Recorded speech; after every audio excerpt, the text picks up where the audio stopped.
facing a tough boss, these are 5 strategies to take control and thrive. Let me ask you something. Are you waking up every day filled with anxiety, dragging yourself into an environment where your boss seems impossible to please, always criticizing, never encouraging? Before you quit or burn out, pause. What if I told you that the very situation you're in right now, the tension, the pressure, the discomfort, is not your enemy, but your training ground? What if the boss you're struggling with is unintentionally sculpting the version of you that no other workplace could have produced? And if you stay with me till the end, you're not just going to learn how to survive under a tough boss. You're going to learn how to take control, transform the power dynamic, and thrive like never before. This is not a motivational pep talk. It's a survival and elevation strategy for your career and character. It's easy to label a boss as toxic, impossible, or unreasonable. The emotional toll they put on you can feel heavy, almost suffocating. But let's pause and look deeper. Is this boss truly out to destroy you? Or are they simply exposing weaknesses in you that you were never forced to confront before? You see, comfort never creates greatness. And often, the boss who stretches you the most, who seems the hardest to please, is the very person who is unintentionally teaching you resilience, patience, professionalism, and self-restraint. They might not be doing it kindly, they might not even realize it themselves. But the effect they're having on you could be one of the greatest catalysts for your personal and professional growth. Think about it. In your entire life, when did you grow the most? Was it when everything was smooth and easy? Or was it when life pushed you, challenged you, and forced you to level up? That boss who criticizes more than they compliment might be showing you that your validation must come from your own excellence, not external applause. The one who piles on expectations might be sharpening your ability to manage pressure, juggle priorities, and produce under constraint, skills that will serve you in any future leadership role. And the one who seems emotionally distant might be a test of whether you can perform with integrity, even when no one is watching or praising you. This is not to say that abusive or dehumanizing leadership is acceptable. Far from it. But there's a crucial distinction between a bad person and a hard leader. Some people are tough because they expect excellence. They demand discipline. They challenge mediocrity, and they make no apology for it. These are not enemies. These are growth environments. What often hurts is not what your boss says or does, but what it reveals in you. It reveals impatience. It reveals insecurity. It reveals a need for external approval. It reveals a lack of internal discipline. And that revelation, though painful, is the beginning of real transformation. So instead of praying for the boss to change, start asking, what is this experience trying to teach me about myself? Every complaint can become a classroom. Every confrontation can become a mirror. Every difficult moment can become a message. The truth is, if you only perform well under soft leadership, then your growth is limited. But when you learn to remain composed, focused, and effective under a hard leader, you gain something rare: adaptability and inner mastery. You become the kind of person who doesn't just survive in pressure, you lead through it. And here's the hidden blessing. When you've developed the muscle to endure and grow under tough leadership, no environment can break you. You'll carry that emotional strength, discipline, and clarity into every job, every role, every room you walk into. So before you ask, why is my boss so difficult? Maybe ask, what strength in me is being developed through this difficulty? That question shifts you from victim to student and eventually to master. Not every tough boss is an obstacle. Some are hidden instructors, growth agents in disguise. And your greatest transformation might be hidden in your ability to see them that way. When you're under the leadership of a tough boss, your first instinct is often to focus on what's wrong with them or the workplace. Maybe they're controlling, dismissive, unpredictable, or simply hard to satisfy. The natural response is to try to change the situation, talk to HR, avoid them, or plan your escape. But here's the truth that most people never want to face. The real breakthrough doesn't begin with changing your boss. It begins with changing your reactions to them. Your emotions are powerful, but if they remain undisciplined, they will sabotage your potential. A look, a tone of voice, a word of criticism. If those small things have the power to shift your attitude, your focus, or your performance, then your growth is still in the hands of others. And as long as your inner world is dictated by your outer environment, you're not in control. You're in survival mode. But when you begin to master your emotional reactions, something extraordinary happens. You no longer panic under pressure. You no longer crumble under criticism. You no longer lose sleep over unfair comments. You develop what few people ever do: emotional authority. That's the beginning of true power. Because in the workplace, especially under tough leadership, success isn't given to the most emotional, it's given to the most stable. Leaders may respect talent, but they depend on stability.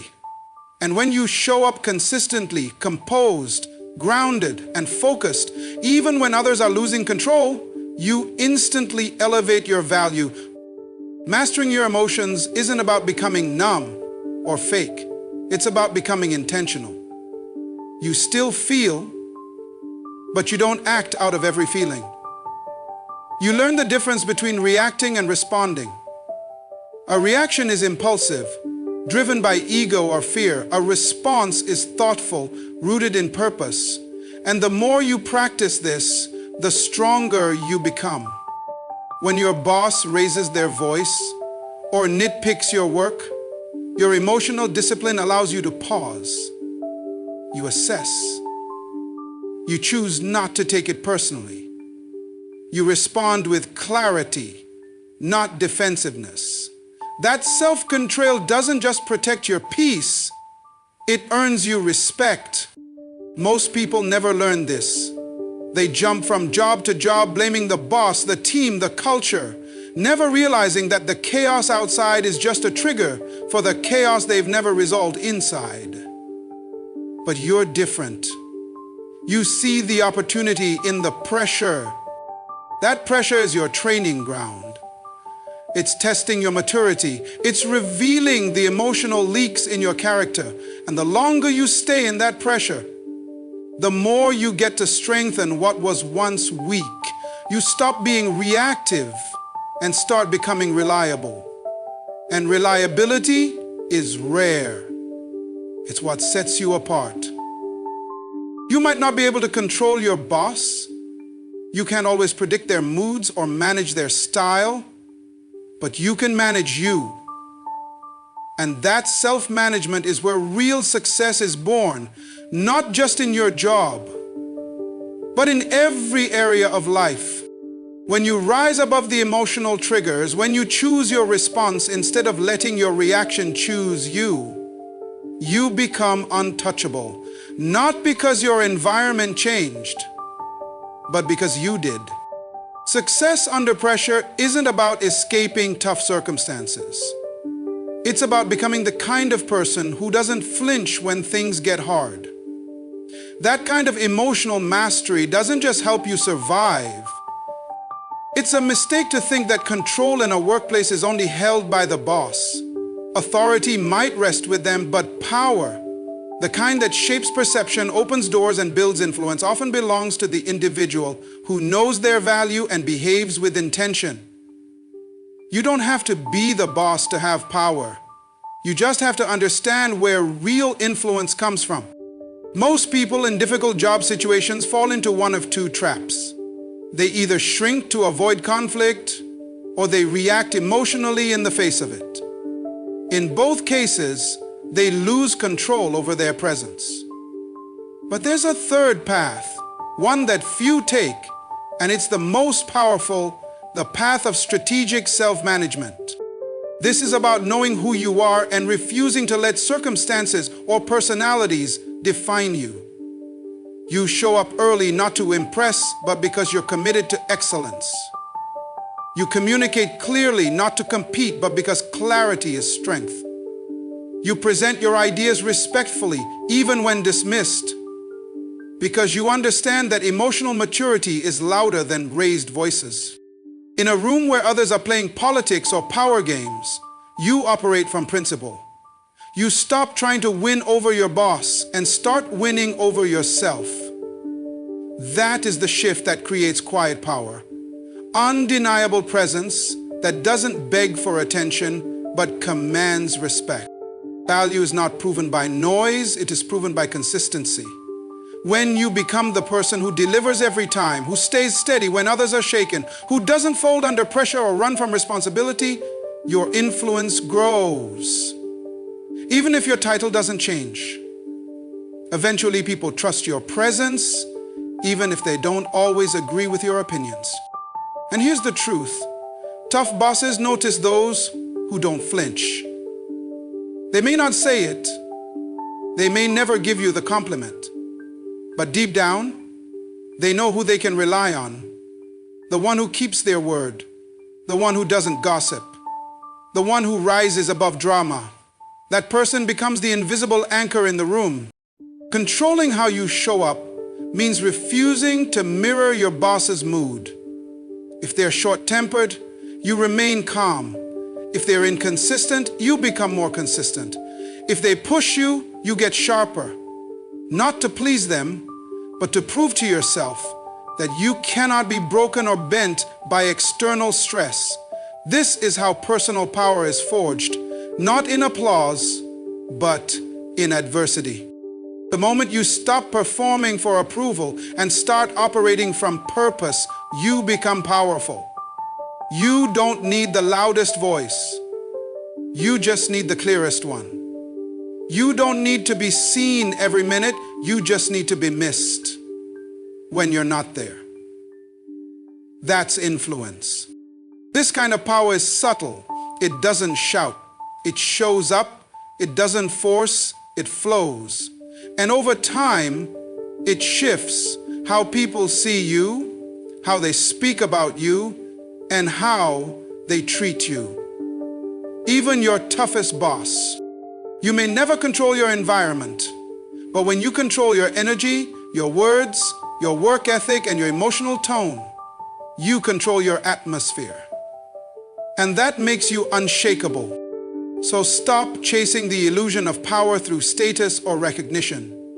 True power lies in the quiet confidence of someone who knows their worth and walks in it every single day.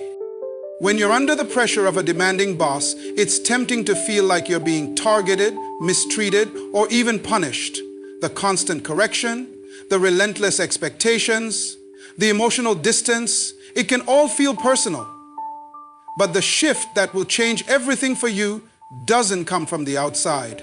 It begins in how you choose to see what's happening. Perspective is everything. What breaks one person builds another, and the only difference is the lens through which they view the challenge. If you interpret a tough work environment as a form of punishment, you'll adopt a victim mindset. You'll become resentful, anxious, and drained. But if you begin to see the same situation as preparation, your energy changes. You shift from reacting emotionally to responding with wisdom. You begin to look for the lesson, the skill, the growth opportunity hidden inside the discomfort. Think about any athlete in training. The coach doesn't go easy on them. The training is designed to expose weakness, develop strength, and push limits. The athlete doesn't take it personally. They understand the pain is part of the process. What if your tough boss is the coach you didn't ask for but desperately need? What if their pressure is shaping the version of you that you wouldn't become in comfort? Every successful person you admire has gone through some form of adversity that taught them endurance, self-betrayal, and clarity. They didn't get stronger because life was kind. They got stronger because life was real. And real life is often harsh, unpredictable, and demanding. The workplace is no different. You don't grow in ease, you grow in resistance. When you start viewing your tough boss as a piece of your preparation, everything changes. That deadline you hate becomes a test of time management. That criticism becomes a tool for sharpening your communication. That silence becomes a chance to develop self-management. You stop asking, why is this happening to me? And start asking, what is this building in me? This isn't just positive thinking, it's powerful positioning. Because how you interpret your challenge determines how you walk through it. People who believe they're being punished tend to shrink, complain, or quit prematurely. But people who believe they're being prepared tend to rise, endure, and extract the value from every trial. One mindset leads to breakdown, the other leads to breakthrough. Even spiritually, this is a timeless principle. Preparation always precedes promotion. Before you're trusted with more, you're tested with pressure. Before you're elevated, you're refined. And sometimes, the very person who feels like your enemy is being used to stretch your capacity for leadership, patience, and integrity. There will be days where you feel like quitting. There will be moments when you want to fire off an emotional email or speak your mind in frustration. But that's when you pause and remember, this is preparation, not punishment. You're being molded, not mistreated. And if you endure with the right heart and the right mindset, you'll come out not just stronger, but wiser, calmer, and more powerful than you ever were before. So don't curse the season, don't rush the lesson, and don't despise the pressure. Learn to see the bigger picture. Because what feels like a breakdown might actually be a breakthrough in disguise. And the sooner you see it that way, the faster you'll grow through. So many people dream of being in charge, of having influence, of calling the shots. They see themselves leading with compassion, clarity, and strength. But what most people overlook is that leadership is never given to those who can't first learn how to serve well under pressure. Being under a tough boss isn't just an inconvenience, it's a classroom, a training ground. And if you avoid it or resent it, you miss out on one of the most powerful leadership lessons life can offer. Before you lead others, you must learn how to follow. Before you sit at the head of the table, you have to understand what it feels like to be overlooked, underestimated, or misunderstood, and still stay excellent. Serving under someone who challenges you, frustrates you, or doesn't seem to appreciate you is one of the greatest tests of your maturity, because it forces you to choose character over comfort. Adaptability is the key. Not just going along with everything blindly, but having the wisdom to discern when to speak, when to listen, when to push, and when to step back. It's learning the balance between standing your ground and keeping your peace. That kind of discernment doesn't come from reading books. It comes from walking through real tension and learning how to manage yourself within it. If you only do well when your boss is easy to work with, then your greatness is conditional. But if you can still produce quality work, remain respectful, protect your peace, and grow in the face of tough leadership, then you are preparing for something far bigger than a promotion. You are preparing for responsibility. Because responsibility will always come with pressure. You can't lead people well if you haven't learned how to stay composed when people above you are chaotic. There are things you only learn by staying, by not quitting too soon, by watching, by adjusting, by absorbing the lessons hidden in the difficulty. Maybe your boss lacks emotional intelligence. Maybe they manage by fear. Maybe they're insecure and it shows in how they control others. All of that becomes part of your leadership education, not so you can become like them, but so you'll know exactly what not to do when your turn comes. Great leaders are forged in fire. They're not the ones who always had the easiest path, but the ones who used hard environments to become unshakable. They didn't waste their hard seasons. They paid attention, they learned, they remembered how it felt to be micromanaged, disrespected, or overlooked, and they made a decision to lead differently when it was their time. Serving well under difficult leadership doesn't make you weak. It makes you wise. It teaches you patience. It stretches your emotional endurance. It gives you first-hand understanding of how power can be misused and how influence should be handled with care. These lessons aren't glamorous, but they are foundational. And without them, leadership is shallow and unsustainable. So, if you're in a season where you're working under someone difficult, don't just count down the days. Count the lessons. Observe. Adapt. Serve with excellence, not because they deserve it, but because you're becoming someone worth following. Your reaction to tough leadership reveals whether you're ready for leadership of your own. You may not realize it now, but this season is shaping you, and the ones who endure with grace, integrity, and resilience under pressure, those are the ones who rise when the time is right. This isn't punishment, it's preparation. You're not just working a job, you're being trained to lead. In any challenging work environment, especially under a boss who seems harsh, unpredictable, or critical, the first thing under attack is not your performance, it's your emotional stability. When someone constantly pressures you, overlooks your contribution, or speaks to you with disrespect, it's easy to start reacting emotionally. But the moment you allow your emotions to lead, you hand over your control. Emotional discipline is not about suppressing how you feel, it's about learning how to manage your internal responses so that your external actions remain aligned with your purpose. If someone can trigger your anger, discourage your energy, or manipulate your responses, they don't just disturb your day, they influence your future. That's why mastering your emotions isn't optional. It's critical to your success. The workplace is full of unspoken battles. Some are political, some are psychological, but most are emotional. Your ability to remain calm in chaos, steady in storms, and unshaken in conflict is what separates the mature from the reactive. It's what makes you a person others respect, even if they don't agree with you. Emotional discipline is quiet power. It doesn't yell or explode. It simply refuses to be moved by pressure. Tough bosses often use intensity to maintain control. Some do it unintentionally, out of habit. Others do it strategically.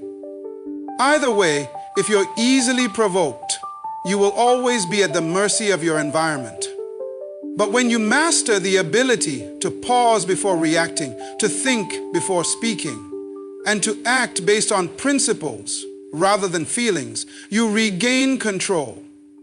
You move from being a puppet to becoming a pillar. There's a difference between being passionate and being emotionally reckless. Passion drives purpose. Recklessness damages credibility. Every time you let someone drag you into emotional chaos, you give them influence over your peace. And peace is something you must protect, especially when you're building something greater than your current circumstances. Being under a tough boss can often feel like a constant test. You may feel disrespected or micromanaged. You may feel unappreciated or invisible. But emotional discipline teaches you not to take everything personally. It teaches you that their behavior is a reflection of them, not a definition of you. When you remember that, you reclaim your emotional space. This doesn't mean you never speak up or stand your ground. It means you learn to do so without losing your composure. A calm voice in a tense room is more powerful than the loudest shout. A controlled response to an unfair situation often carries more weight than an angry outburst. When you manage your emotions, you elevate your influence. You can't lead others if you can't lead yourself. And self-leadership starts with emotional mastery. Every time you feel frustrated but choose to breathe and respond with clarity, you grow stronger. Every time you feel like quitting but choose instead to endure with wisdom, you build resilience. And every time you resist the urge to retaliate and instead move with dignity, you become a little more unshakable. In the end, it's not the smartest person who wins. It's the most emotionally stable one. It's the one who can think clearly under pressure, remain calm when challenged, and still deliver excellence when everything around them is chaotic. Your boss may not change. The environment may not ease up. But when you change the way you manage your emotions, you change the way you walk through the storm. And sometimes, that quiet, unbreakable strength is exactly what sets you apart for the next level. Emotional discipline is not weakness. It is your strongest armor. Wear it daily. Use it wisely. Let it protect your purpose